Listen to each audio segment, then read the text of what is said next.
हाथ जोड़ी के पैया लग मैं तुहा सुन ले सब शांत समान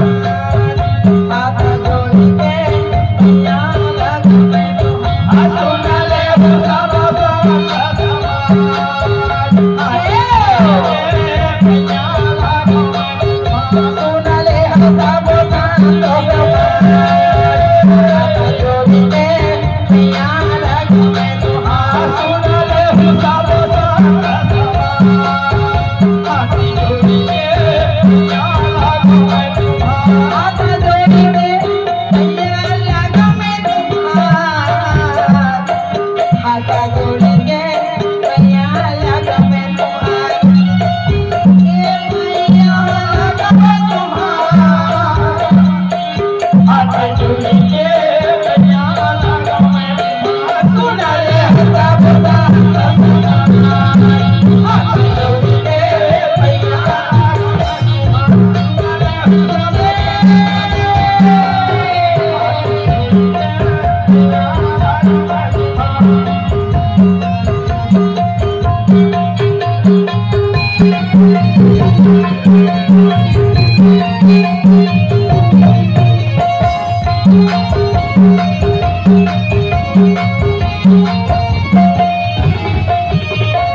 सब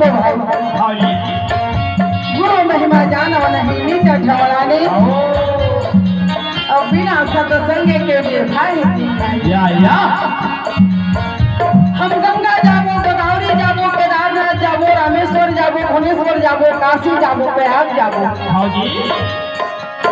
मंदिर जाबो मस्जिद जाबो गुरुद्वारा जाबो लेकिन मोक्ष नहीं हो सके मोक्ष है कहाँ सत्संग के रसपान करने में सत्संग करने में बिना सत्संग के हो भजन गाने भजन गाने बिना सत्संग के हो भजन गाने चलो सुन ले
तीरथ धाम हो। हाँ जी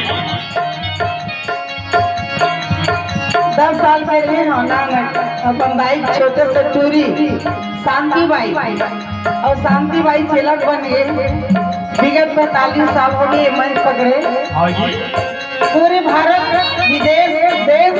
पंडवानी से नाम प्रसिद्ध है। अब धीरे धीरे करके समाज में चाहिए सत्संग के कुछ रसपान, तो बाबा जी के कीर्तन भी कर लेता हूँ, चौका मौका भी थोड़ा बहुत कर लेता हूँ, बहुत ज्यादा नहीं। तो मोला आशीर्वाद आप मांग के लेना रही से। आपको विनायक गुड़गांव में आके धन्य हो गई माटी में, चंदन माटी में, जेकर याद चंदन माटी ला माथा में लगा के बेहतर जो के गाँव काबर झोली खाली है। अब ये लोग भरी हो ना आशीर्वाद के रूप से पैसा ला दे दे देला वहाँ लेके नहीं जाऊँ, लेकिन मोर नाम ला देहूँ आशीर्वाद ला देहूँ तो वहाँ लेके जाऊँ। देखे आशीर्वाद मोला लगा तब किनारा, तब किनारा देखे आशीर्वाद मोला लगा तब किनारा, नया घंटा डुबाई मत पार जोड़ी ले